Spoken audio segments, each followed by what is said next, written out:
มื่อแล้วป่าหน้าไฟไหม้เมื่อแล้วป่าหน้าเอ้ยตุ้ยป่าไฟไหม้เมื่อแล้วอันนี้ไม่ไอ้น้องไม่เลี้ยงไอ้น้องเลี้ยงเนาะแม่ซ้ำจะกินตัวป่านี่เบิ่งมาโซ่ดูมาเน่ได้อันซุปได้ละแม่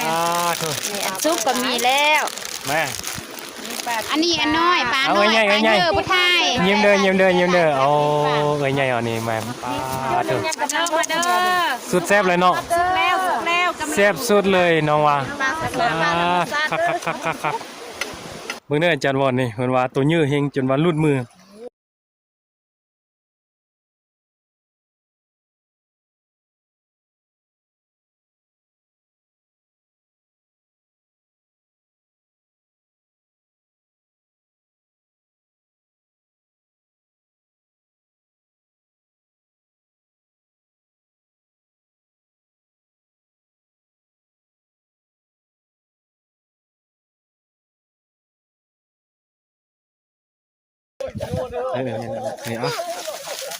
สบายดีมาสกุลวันนี้พาเดี่ยวมาเที่ยวเนาะพาเมียนมาสุนทรแล้วก็มากินข้าวป่ากำลังสิลงน้ำเนาะเป็นอะไรไปเจอกันเลยไปมาสกุลไป let's go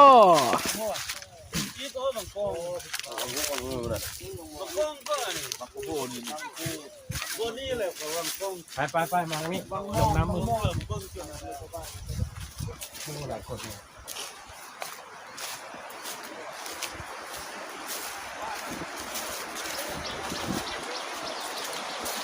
น้ำแห้งอันนี้เนาะส่วนเรื่องต้น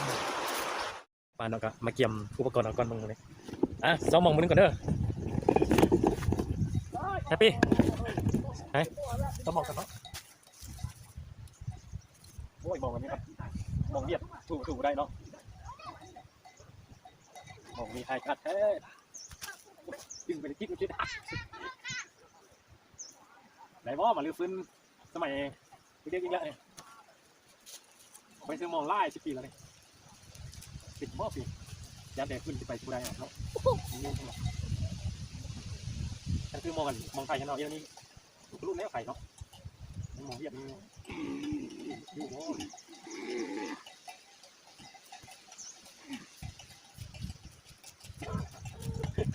มียอดปลาโอ้บักคักแล้วโอ้มีคนปลาค้าง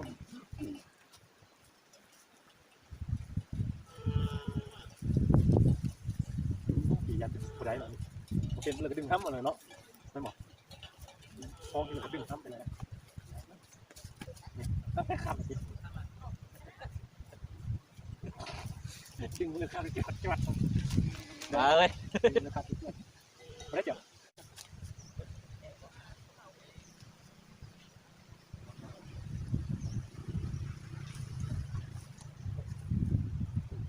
ดึงเป็นขาดมัน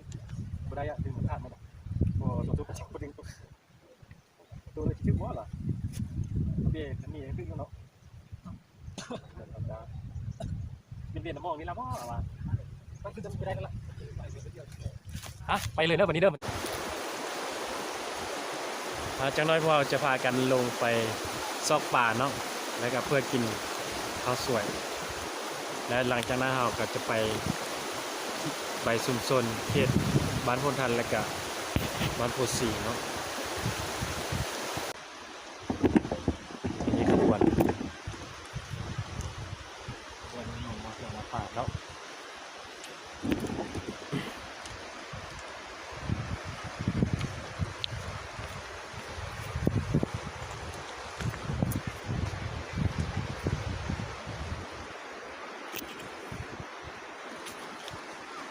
แฮบลงแค่นี้แหละโอ้แฮบทางนี้บ่แฮบเอาว่าทางนี้บ่จะครับมันน้ำวนอยู่แถวนี้ตัวปลาน่าจะมีบ่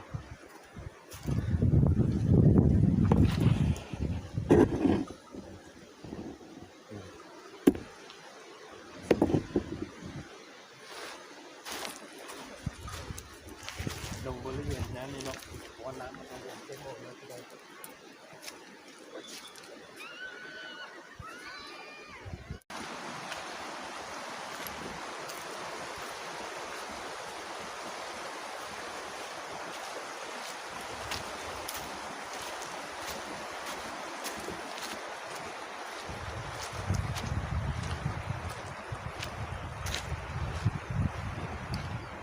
โอ้มื้อนี้อากาศบ่เป็นใจเนาะมื้อนี้รู้สึกว่าอากาศหนาวหลายอากาศหนาวแต่อะไรก็สู้ลงน้ำเนาะ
ได้เลยเด้อนี่ ได้หน่อยหนึง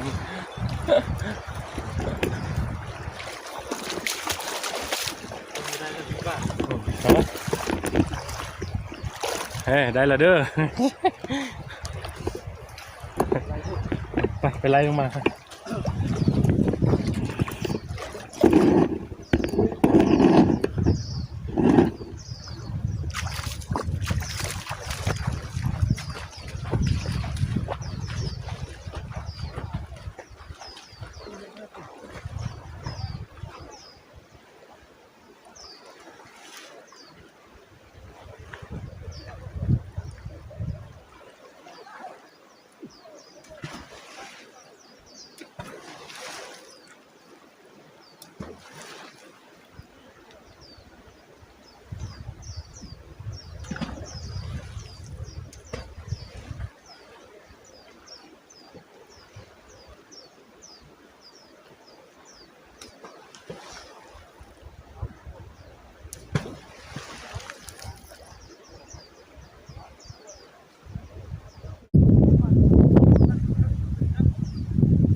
อะไรป่าสมองเนอะ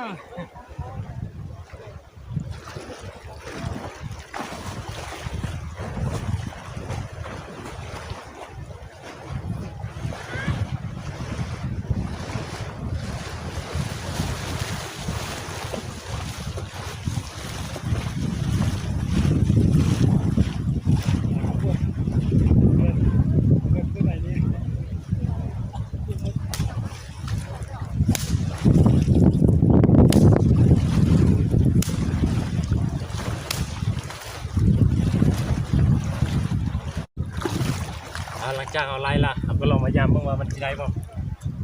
อุ้ยมันทึกแต่ว่ามันรูดเราปี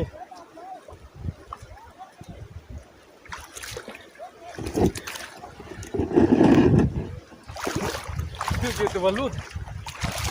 โอ้ยนี่ว้าว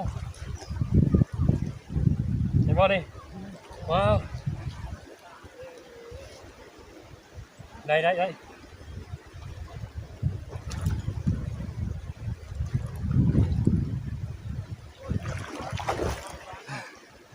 มองเป็นเส้นนี้ก็ไม่ได้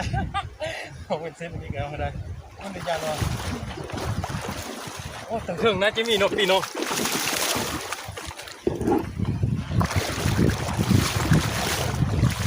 ฮะ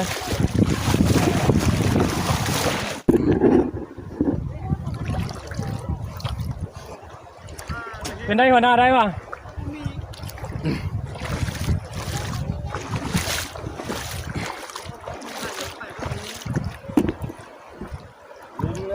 อ้ได้แล้วก็6-7ตัวแล้ว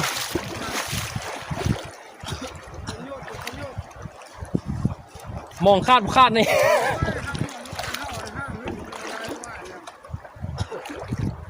ไอ้ปีลงไปไล่ทางเนินขึ้นไปปี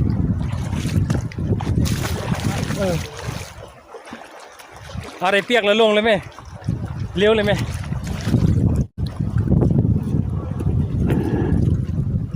โอ้คักหลาย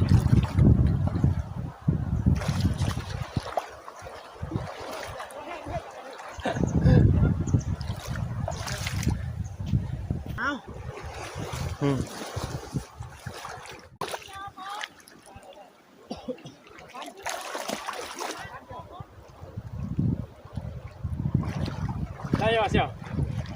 ได้แถวนี้เนาะโอ้บ้าปีไม่ปีโอ้ยเป็นเลยมันปีบ้าไม่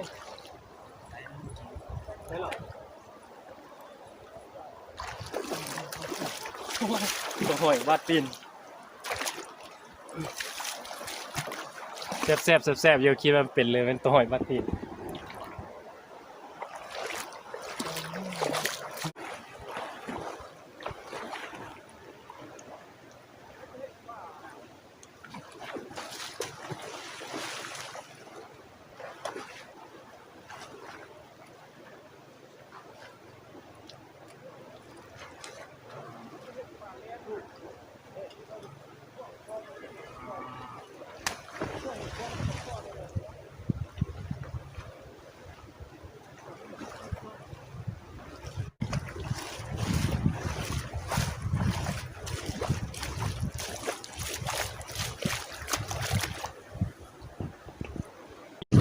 อันนี้วันนี้ได้แห่มาแล้วนี่จะรถคอแห่จากบ้านเลย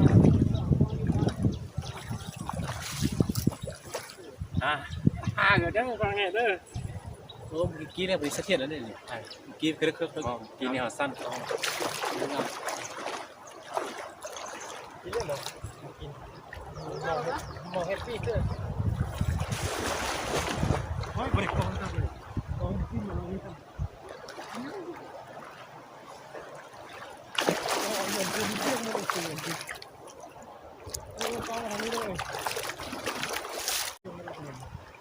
หักนึกมงหักธรรมดาบอกหักเยอะดูเป็นอะไรนะเห็นเลยนะอันนั้นได้ไปโอ้ยผมไม่ได้อยากตัวซ้ำนี่อะไรจานสดสุกด้วยเฮ็ดเลยจ้าโอ้เย็บปลาข้ามแถวนี้เนาะมีออเดอร์นะสู้ๆแถวนั้นแหละมีอยู่เลย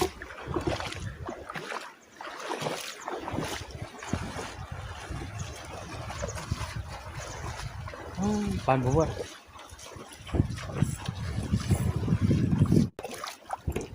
หลังจากที่เราใส่ดนแล้วเนาะเราก็มากู้มันมานี่กู้บังว่ามันที่ไหนตู้มา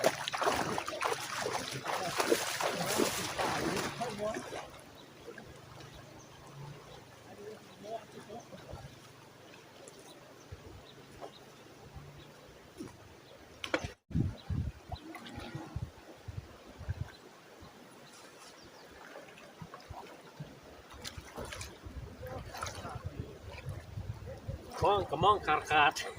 แต่ว่าขาดอะไรกันยังได้อยู่ได้ยังได้ป่าอยู่เนาะ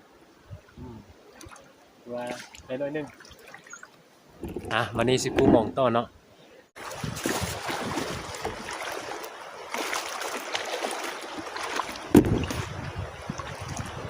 นะทางนั้นเขาก็ซ้อนเนาะซ้อนฟุตแต่ว่าจากได้บ่ได้บ่ฮู้เลยจากนั้นจะไปเยี่ยมมึง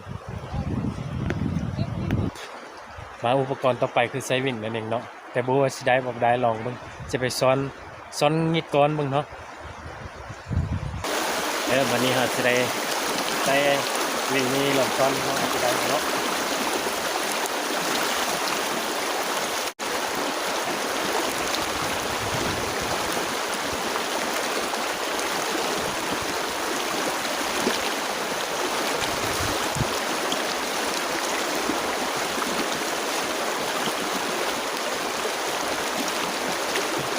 ทำได้ในห้องแบบกินเนาะวัวใช้หมด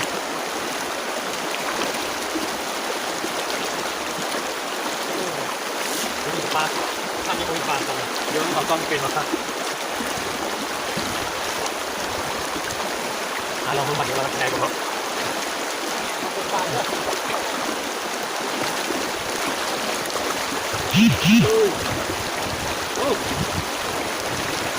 đi cơm mặt đây abu nói lắm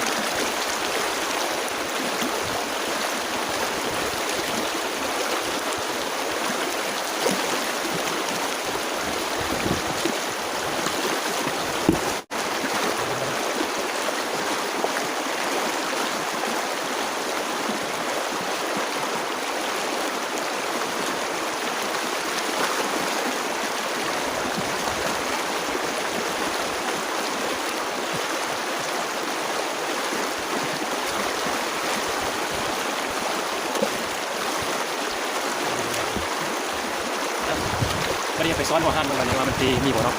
เอาบ่วันนี้เอามาเปลี่ยนสถานที่หน่อยซ้อนหัวหันด้วยมึงว่ามันตีได้บ่ครับเปลี่ยนจากเสื้อมองมาจังว่าซ้อนมันเนาะ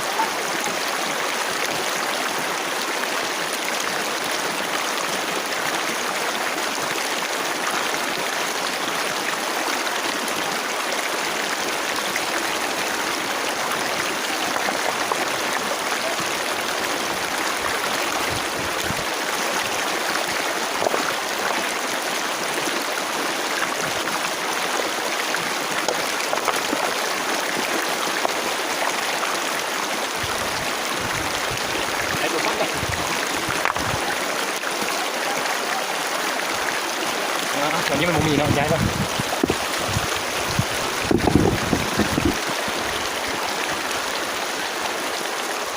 ไอ้บอลโคตรเจ็บตีน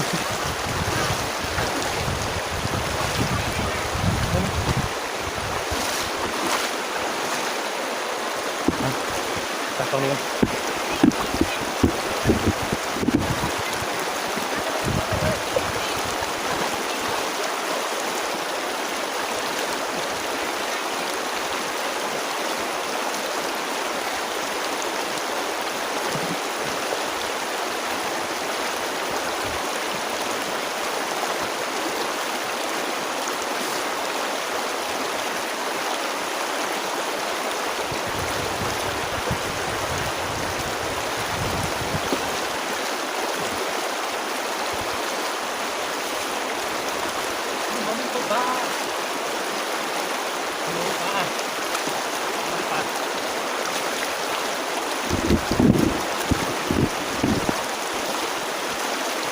อะไรตัวเหลือซ้ำ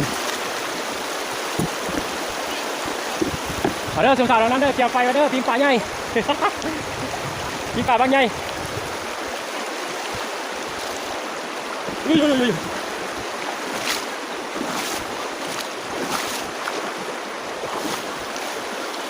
โอ้ย มีตะเก็บเลยจ้า โอ้เต็มคลองเลยมั้งเลยจิตโซ่มั้งเลย ได้กระต้อมาดู ในป่าเต็มคลองเลยมือเงินจิตตัตโต้เอาวิดีโอปันอินเตอร์ ปลาแปรปลาเป็นกันมั้ง ได้น้อยหนึ่งเนาะดูโซ่ดูเห็นบ่นี่ปลากองซองของน ซอสกันเด้อมัน กินทีมงานกินนี่บ่หมดเห็นบ่พวกเป็นไรเอาทิ้งเทือละ2 ตัวทิ้งเทือ2 ตัว 3 ตัวไม่หลับปิงป่านั้นไม่หลับปิงป่านั้นไม่แล้วเด้อปิงป่านั้นน่ะ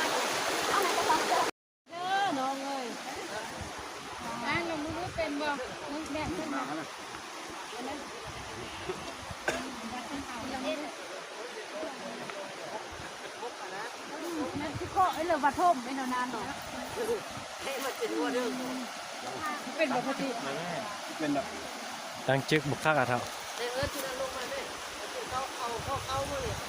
เอาเข้ามากินนี้เลยบ่เนาะได้หน้าเขาลงมาเขาได้ข้ามแม่ได้คนนวดไปก็หนาหัวเสือโรเดอร์ตั้งกอไทย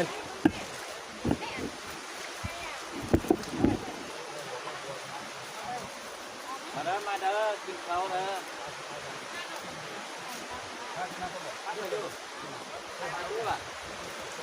มาเด้อทุกคนเด้อกินเขาเด้อมาเด้อ